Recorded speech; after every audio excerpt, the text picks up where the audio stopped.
Hey friends, Mindy here. Welcome to another process video. I am going to be doing part 2 of my journal here, where we created a little junk journal out of a box that was just headed for the trash. And so in the first video, we covered this journal. I will link that video down below.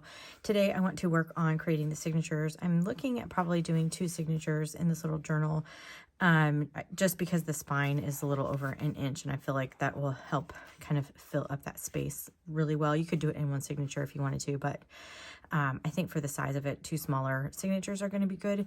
And so I wanted to pull out a bunch of papers and just kind of talk you through what I have chosen to go into these signatures and why I kind of pick what I do for a journal. So the first thing that I have pulled, I don't know if I'll actually use them, but I pulled a couple of doilies, and keep in mind I'm doing this thinking that I have 2 signatures that I'm going to be working with. So I pulled one for each signature.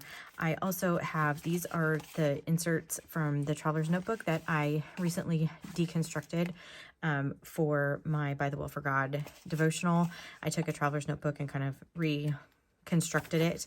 And so I always save these papers and I can use them in signatures in my journal. I have gotten in the past some comments about that my junk journals aren't real junk journals because I'm using things that have been purchased instead of like junk mail. So I have done journals like that where I've done just literally junk mail, but I have a good mix of like old and new in here. And I think, so I'm just kind of going through the reasoning why I'm picking those things. So I have some just plain white paper for that. I pulled out a couple different glassine envelopes. I love to use glassine envelopes. This one's got a tear, so I'll probably use these 2 smaller ones.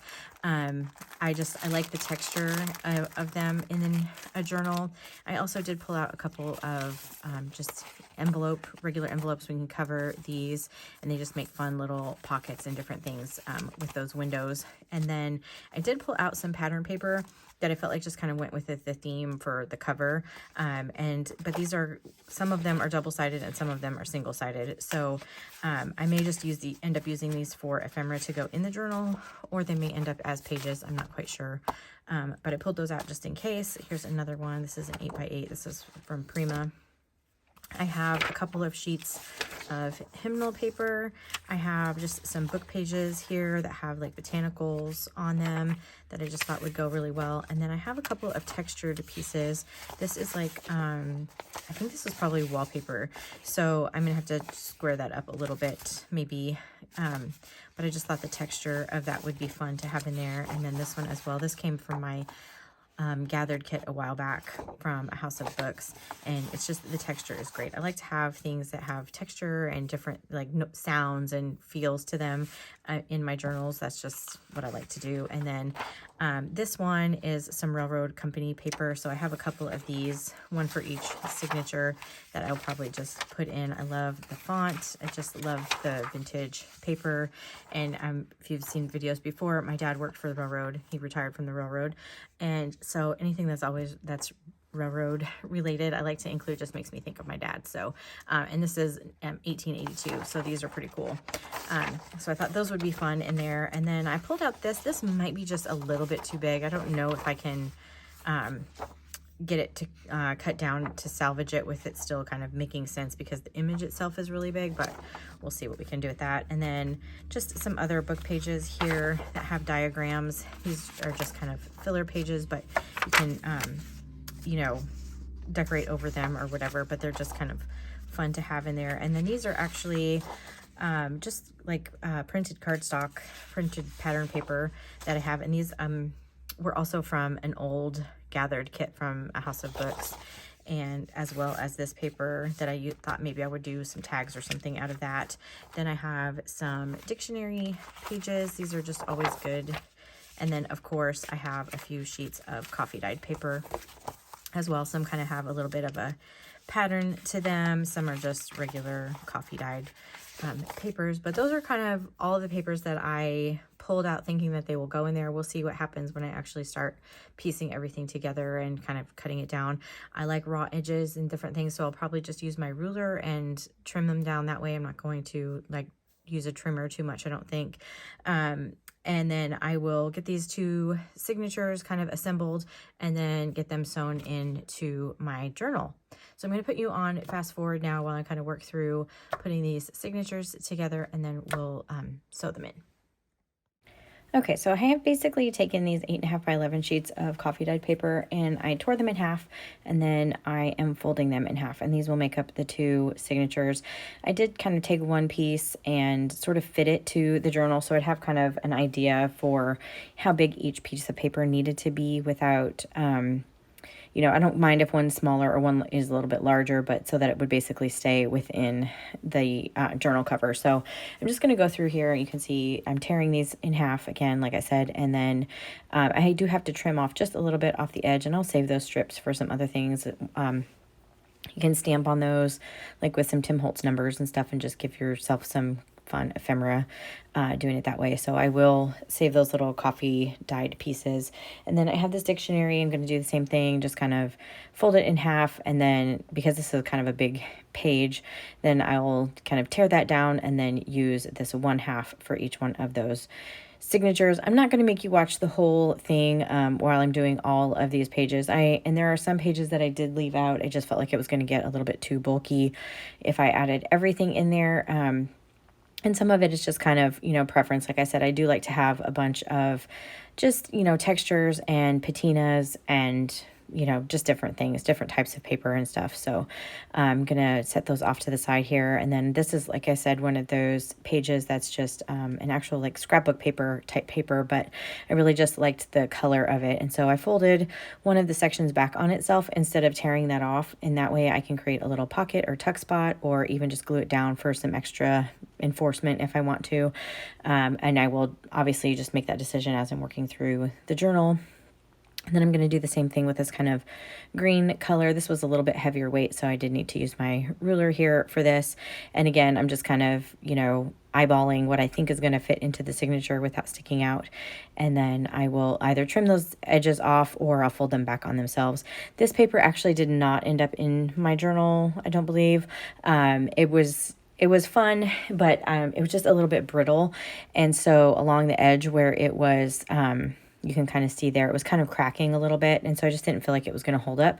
So I just pulled that out and I can use it for other things. And I wanted to include this page because I did mention that it was kind of big and I wasn't sure how I was going to work with it, but I really love the beautiful vintage flowers on here. So I wanted to use it. So what I decided to do is just pull out my trimmer, and I'm going to cut this page lengthwise first. Obviously, this is still going to be much too large for my little tiny journal there. I guess it's not super tiny, but it's obviously just too big. So I am taking these strips now and I'm going to measure that against kind of my little template piece there and see. And I thought if I did it in thirds, it would work, but it was still going to be just a little bit too wide. So I am going to have to trim off just about an inch off of the bottom here. And then I'm going to take this and do like a tri-fold on here. And then when I sew it into my signature, I'll just make sure to only do like the one side, and then I'll have a little piece that will flip out, or I can create that into a pocket or whatever, but it just gives me some options. I really love having like interactive elements and pieces in my journal. And so that's what these little floral pages will end up being. So I'm not going to make you watch me do all of that, but I went through all of those pages and made my 2 little signatures here. So now I am going to sew these into the spine, and we're going to call part of this section of this video what not to do when you're trying to assemble a journal. So the first thing that I did was I created a template, which is the same exact size as the spine, and then I marked some lines on there. I just kind of measured it.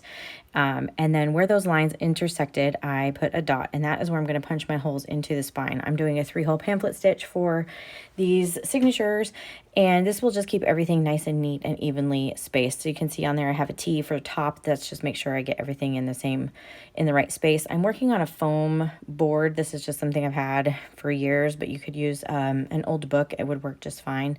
And then I'm going to fold this paper along that first line where those holes are, so that I can put this inside my signature, so that I can make sure that my holes will line up from my signature into my cover. This is the first part of what not to do, because usually when I am doing a journal, I start with the back signature and work to the top. It's just easier that way, but for whatever reason today, I did not do that. I don't know why. So that's the first thing. Start from the last signature. It just works better. But anyway, you can see me. I'm flipping to the middle section here, and I'm going to tuck that down into the center of this. I'm working with a book cradle. I get asked about this a lot. I got this from an Etsy shop. I believe it's called Crafty Cat Creations. It has been just a game changer. It's so helpful, but you could definitely use like an old book and just kind of work into the gutter of an old book. Totally works too. And so I pulled this out and just left my little awl right in that last hole just to kind of keep everything together, because for whatever reason this time I decided I was just going to try and freeform this whole thing without putting like clips on my signatures or anything.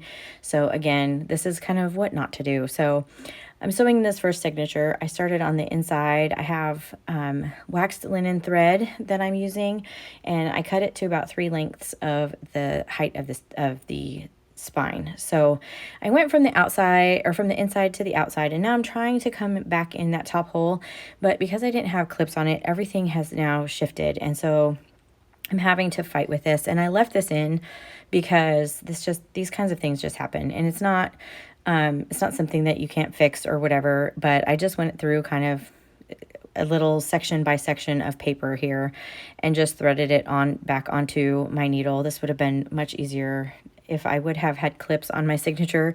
But for whatever reason, I just thought I wasn't going to need them today, which is kind of silly because there's quite a bit of pages in this little signature. But anyway, so I pulled that through back to the inside. You can see I'm fighting with the thread. It's just how it goes sometimes. And then I'm going to go down all the way to the bottom hole and back out to the outside here. And then I'm going to pull that pretty tight, and then I'm going to come back into the inside of the book through that center hole. And as you've probably heard me say a lot, when you're coming back in, just make sure you don't split your thread, because you won't be able to tighten down the pieces of thread if you do that. So I'm just going to kind of go back and forth and check and make sure.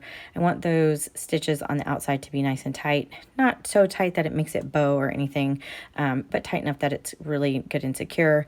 And then I'm going to tie this down, and just making sure that each one of the ends of those pieces of thread are on either side of that long piece that goes down the center. So now I'm moving back to my template here, and I'm folding now again on that second line where my signature is going to be, and I'm going to do this same process again. Now, again, in light of the what not to do, it really is more helpful to start with this back signature and move toward the top.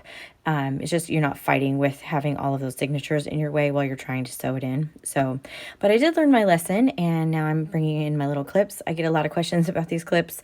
I got them in the automotive section of my grocery store, but you can get them, similar ones, at Dollar Tree or whatever. And I'm just kind of pushing this down into kind of like the gutter of this book cradle, and I'm just repositioning my my little clips, just making sure everything is nice and snug in that cradle. And then I'm going to leave the clips on this time because I learned my lesson. So again, here's that same waxed linen thread. I'm doing the 3 lengths of that. You could do 2.5. I like having a little bit longer threads. It's just easier to work with for me personally, and then I like having the pieces that hang down. So, but I'm going to go through the same process, and you'll see when you do it this way, it's much easier.